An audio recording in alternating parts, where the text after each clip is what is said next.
పాత నగకు సమానమైన బరువుకు నగలు తీసుకోండి. నయా పైసా ఇవ్వాల్సిన పనిలేదు. లలిత అడ్వాన్స్ ప్లాన్. నిన్న ఇంద్రవెల్లిలో పెట్టినటువంటి భారీ బహిరంగ సభలో పెద్ద ఎత్తున ఏర్పాట్లు చేశారు. వేలాదిగా కుర్చీలు వేశారు, పెద్ద పెద్ద స్టేజీలు వేశారు, లైట్లు పెట్టిండ్రు. వీటన్నిటికీ పొద్దున పూటనేమో ప్రభుత్వ పరంగా కార్యక్రమాలు చేసుకున్నారు. సాయంత్రం పూట అదే ప్రాంగణంలో కాంగ్రెస్ పార్టీ యొక్క సభను ఏర్పాటు చేయడం జరిగింది. ఇవాళ గౌరవ ముఖ్యమంత్రి రేవంత్ రెడ్డి గారిని మేము సూటిగా ప్రశ్నిస్తూ ఉన్నాం.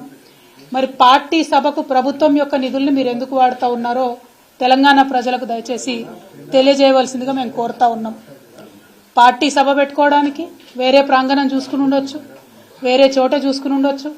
మీరు అధికారికంగా ప్రభుత్వం యొక్క హెలికాప్టర్ వేసుకొని పోయి ఇంద్రవెల్లిలో సభ పెట్టి దాన్నే పార్టీ మీటింగ్గా కన్వర్ట్ చేసుకోవడం ఇదేం న్యాయమో ఒకసారి తెలంగాణ ప్రజలకు మీరు తెలియజేయాలి.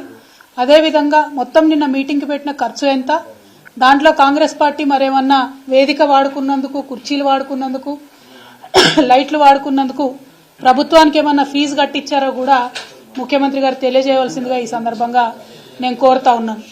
అదేవిధంగా ఇంద్రవెల్లిలో నిన్న గౌరవ ముఖ్యమంత్రి గారు రేవంత్ రెడ్డి గారు నేను కాంగ్రెస్ పార్టీ చేసిన తప్పిదాలకు క్షమాపణ చెప్తా ఉన్నాను, తెలంగాణ బిడ్డలను కాంగ్రెస్ పార్టీ పొట్టన పెట్టుకుంది, ఆ కుటుంబాలన్నిటి కూడా క్షమాపణ చెప్తా ఉన్నారని కోరినారు.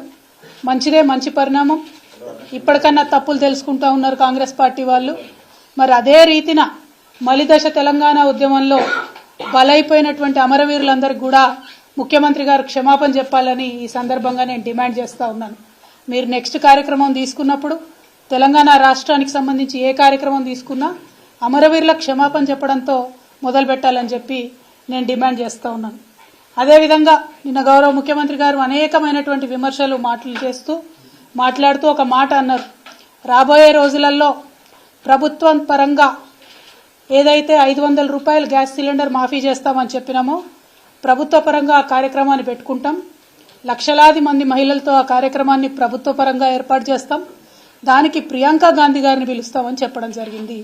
ఇవాళ ముఖ్యమంత్రి గారిని నేను సూటిగా ప్రశ్నిస్తా ఉన్నాను, ప్రియాంక గాంధీ గారిని ఏ హోదాలో మీరు పిలుస్తా ఉన్నారు? ఆమె కనీసం దేశంలో ఇంతవరకు ఏ ఒక్క గ్రామం నుండన్నా సర్పంచ్గానన్నా గెలిచిందా, ఎమ్మెల్యేగా గెలిచిందా, ఎమ్మెల్సీగా గెలిచిందా? పోనీ మన రాష్ట్రంలో ఇప్పుడు ఏదన్నా ప్రోటోకాల్లో ఉన్నదా ఆమె? మీ పార్టీకి సంబంధించినటువంటి ముఖ్య నాయకురాలైతే మీ ఇంటికి పిలుచుకోండి, మీ మన్మడికి ఆశీర్వాదం ఇప్పించుకోండి, తెలంగాణకు వచ్చిన ఆడబిడ్డ కాబట్టి చీరా సారా పెట్టి సాధారణంగా సాగనంపండి.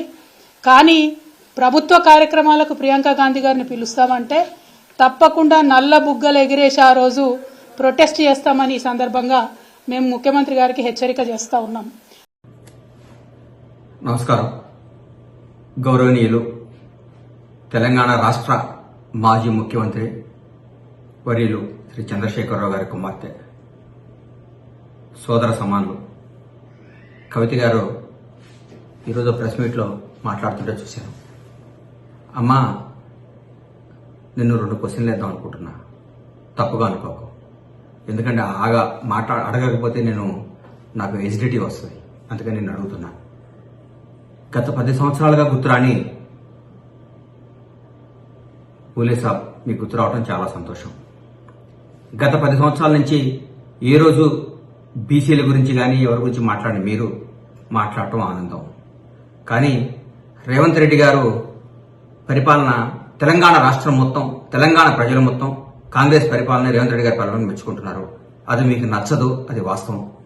మీరు జాగృతి తల్లి, కానీ మమ్మల్ని జాగ్రత్తగా చూడండి తల్లి. అమ్మా, ఈరోజు ఒక కుటుంబం నుంచి ఇద్దరు ఉన్నారు మా కాంగ్రెస్ పార్టీలో అని చెప్పారు. ఏమ్మా, గౌరవ నర్సిరెడ్డి గారు మంత్రి పదవిలో ఉండి ఎన్నో పదవులు అనుభవించి ఆయన ఓ ప్రభుత్వ కార్యక్రమంలో పాల్గొనడానికి పోతే ఆయన్ని, ఆయన కొడుకుల్ని అప్పటి నక్సలైట్లు దారుణంగా చంపేయడం జరిగింది. ఇన్ని రోజుల తర్వాత వాళ్ళ మనవరాలు పదవిలో రావటం తప్ప అమ్మా? వాళ్ళ కొడుకునే కదమ్మా మీరు మా పార్టీలో గెలిస్తే లాక్కొని మీరు ఎమ్మెల్యేగా పెట్టుకున్నారు. అది తప్పు కదా. శ్రీపాదరావు గారు, దుద్దిళ్ల శ్రీపాదరావు గారు స్పీకర్గా ఉన్నప్పుడు ఏదో కార్యక్రమంలో పాల్గొని వస్తుంటే నక్సలైట్స్ దారుణంగా చంపేశారు. తర్వాత నక్సల్స్ కూడా మేము తప్పు చేశామని చెప్పారు. తర్వాత వాళ్ళ కొడుకు రావటం తప్ప?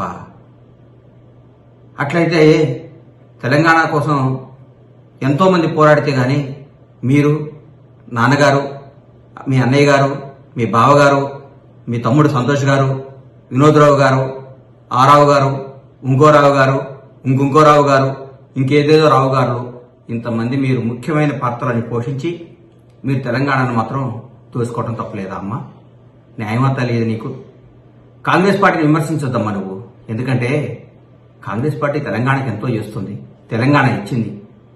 మీరు మాట్లాడితే రేవంత్ రెడ్డి గారిని కాన్వాయ్ పోతుంటే ట్రాఫిక్ జామ్ అవుతుంది. ముఖ్యమంత్రి గారు ప్రతిరోజు, ఈ ముఖ్యమంత్రి గారు ప్రజల్లో ఉండే ముఖ్యమంత్రి గారు ప్రతిరోజు సెక్రటరీ పోవాలి, ప్రతిరోజు రావాలి, తిరగాలి. 9 మంది అనమ్మా. ఎప్పుడన్నా ఒకసారి అమావాస్యకో పున్నానికో బయటకు వస్తే ముఖ్యమంత్రి గారు ఆయన ప్రగతి భవన్లో బయలుదేరక ముందు జేఆర్సీ ఫంక్షన్ హాల్కో ఎక్కడికో వస్తుంటే అక్కడి నుంచి ఇక్కడ దాకా రోడ్డు ఆపేసేవారు. అంటే మీరు బయటికి రారు, బయటకు వస్తే ముఖ్యమంత్రి గారిని తిరగొద్దు అంటున్నారు. ఏం చేయమంటారమ్మా? ఎట్లా చేద్దాం చెప్పండి. మీరు మంచి సలహాలు ఇవ్వండి ముఖ్యమంత్రి గారికి. రేవంత్ రెడ్డి గారు మీరు బయటికి రావద్దు, రేవంత్ రెడ్డి గారు మీరు ప్రజాపాలన చేయొద్దు, రేవంత్ రెడ్డి గారు మీరు జనాన్ని కలవద్దు, రేవంత్ రెడ్డి గారు మీరు బయటకు వస్తే పబ్లిక్ ఇబ్బంది అవుతుందని చెప్పండి. అట్లాగే మీకు జ్యోతిరావు గారి పూలే గారి మీద అభిమానం రావటం చాలా ఆనందం అమ్మా. అట్లాగే మీరు మహానుభావుడు గద్దర్ గారిని మీరు ఇచ్చిన గౌరవానికి తెలంగాణ ప్రజలు మీరు ఇచ్చిన గౌరవం మర్చిపోరమ్మా. గద్దర్ గారిని మీరు ఆయన బతికుండగా మీరు చంపేశారమ్మా, మీ గేటు పెట్టి నుంచోబెట్టి. ఆయన చనిపోయినా కూడా గద్దర్ అనేది మా పార్టీ, మాకు రేవంత్ అన్న, మా కాంగ్రెస్ ప్రభుత్వం బతికించిందమ్మా. తరతరాలు బతికించిందమ్మా. సినీ అవార్డుల పేరుతో, కాలేజీల మీద ఆయన పేరుతో, విగ్రహాల పేరుతో.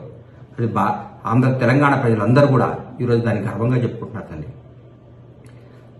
జానారెడ్డి గారు రాజకీయాలు తప్పుకొని ఆయన కొడుకు అవకాశం ఇచ్చారు తప్ప. మీరు ముఖ్యమంత్రిగా ఉన్నట్టు కానీ మీరు అన్ని పదవులు అనుభవించి శాసించి ప్రతి ఒక్క మంత్రిని డమ్మీ చేసి అప్పటి హోంమంత్రి మహమూద్ అలీ గారు చెప్తే కానిస్టేబుల్ ట్రాన్స్ఫర్ కూడా కానీ మీరు చేయించారు. మీరు రాష్ట్రాన్ని మీ కబంధాస్తాల్లో పెట్టుకొని రాష్ట్రాన్ని శాసించి, రాష్ట్రాన్ని దోసుకొని, రాష్ట్రాన్ని సర్వనాశనం చేసి 7 లక్షల కోట్ల అప్పులు చేసిన మీరు,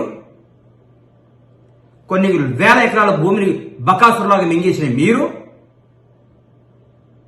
ఏ డిపార్ట్మెంట్ లో పోయినా అన్ని లొట్టలు చేసిన మీరు ఈ రోజు కాంగ్రెస్ ప్రభుత్వాన్ని విమర్శించడం ఎంత మట్టికి న్యాయం తల్లి మీకు?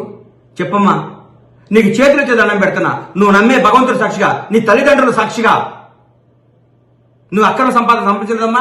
ఒక ఆడబిడ్డవి నీ మీద లెక్క స్కామ్ రావటం మీ తల్లిదండ్రులకు ఎంత అవమానం అమ్మా. మీ తల్లి ఎంత క్షోభపడి ఉంటుందమ్మా నీ వల్ల. ఆ తల్లి, మహాతల్లి నీ గురించి ఎంత బాధపడి ఉంటుందమ్మా. నేను ఇట్లాంటి బిడ్డను ఎందుకు కన్నానని ఎంత బాధపడి ఉంటాం. అన్ని గమనిస్తా ఉన్నాం. మీరేం మాటలు మాట్లాడుతున్నారో కూడా చూస్తున్నాం. ఇవాళ తప్పుకునే తందుకు ఇచ్చిన హామీలు నెరవేర్చే సమర్థత లేక ఇవాళ మీరు ఇష్టం వచ్చినట్టు నోరు బారేసుకుంటే కూడా మౌనంగా చూస్తా ఉన్నాం. మీరు మాట్లాడుతున్నారు, గమనిస్తా ఉన్నాం. కేసీఆర్ గారికి దాదాపుగా 70 ఏళ్లు.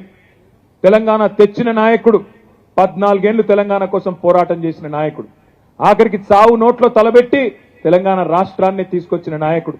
అట్లాంటి నాయకుడిని కూడా పట్టుకొని ఇలా నోటికొచ్చిన బూతులు ముఖ్యమంత్రిగా ఉంటూ కూడా మీరు పాత వైఖరి మార్చుకోకుండా మాట్లాడుతుంటే కూడా ఈ రోజు కూడా మేము గౌరవంగానే మీ గురించి మాట్లాడుతూ ఉన్నాం.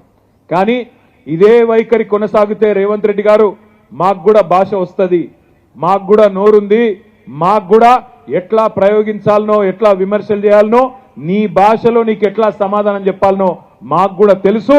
ఓపికకు కూడా ఒక హద్దు ఉంటుంది. నువ్వు ఇష్టం వచ్చినట్టు నోటికొచ్చినట్టు తిడుతూ మాట్లాడితే మౌనంగా చూస్తా ఉన్నాం. 100 రోజుల వరకు కూడా భరిస్తాం, ప్రజల కోసం భరిస్తాం.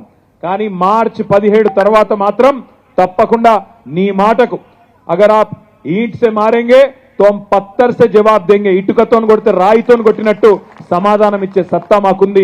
మార్చి 17 దాకా ఓపికగా ఉంటామనే మాట కూడా నేను మీకు విజ్ఞప్తి చేస్తా ఉన్నా. 100 రోజుల్లో మీరు ఇస్తానన్న హామీలు నిలబెట్టుకోండి. ఆ తర్వాత మీరు ఇచ్చిన 420 హామీలు అవి కూడా నిలబెట్టేదాకా ప్రజల తరపున మేము కొట్లాడతాం.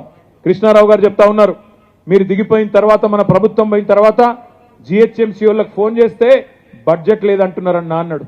అదేవిధంగా హెచ్ఎండబ్ల్యూఎస్ కు ఫోన్ చేస్తే బడ్జెట్ లేదు, పైసలు లేవు అని తప్పించుకునే దూరంలో మాట్లాడుతున్నారు అని చెప్తా ఉన్నారు. నేను ఒకటే మాట ఆలోచించమని కొడతా ఉన్నా. గత 10 ఏళ్లుగా ఈరోజు ముఖ్యమంత్రి గారు మాట్లాడుతున్నాడు, ఈయన రేవంత్ రెడ్డి, రేపు కేంద్రంలో పార్లమెంట్లో అక్కడ కాంగ్రెస్ వస్తేనే మీకు ఇచ్చిన హామీలు నెరవేరుస్తా అని మాట్లాడుతున్నాడు. నేను అడుగుతా ఉన్నా ఆలోచించమని. 10 ఏళ్లలో మోడీ గారు ఏమైనా మనకు సహకరించిండా? మోడీ కనీసం మనకు ₹1 ఇచ్చిండా? అయినా మనం పని చేయలేదా? ప్రజలకు ఇచ్చిన ప్రతి మాట నిలబెట్టుకోలేదా? ఇచ్చిన హామీలే కాదు, ఈయని హామీలు కూడా నిలబెట్టలేదా కేసీఆర్ గారు? మరి ఇలా ఈయన మాత్రం ప్రజలకు ఇచ్చిన హామీలు నిలబెట్టడానికి నెరవేర్చడానికి మాకు కేంద్రంలో కూడా ఓటేయాలని మాట్లాడుతూ ఉన్నాడంటే ఇది రాజకీయ దివాలా కోరుతనం కాదా? ఆలోచించమని చెప్పి నేను కోరుతా ఉన్నా.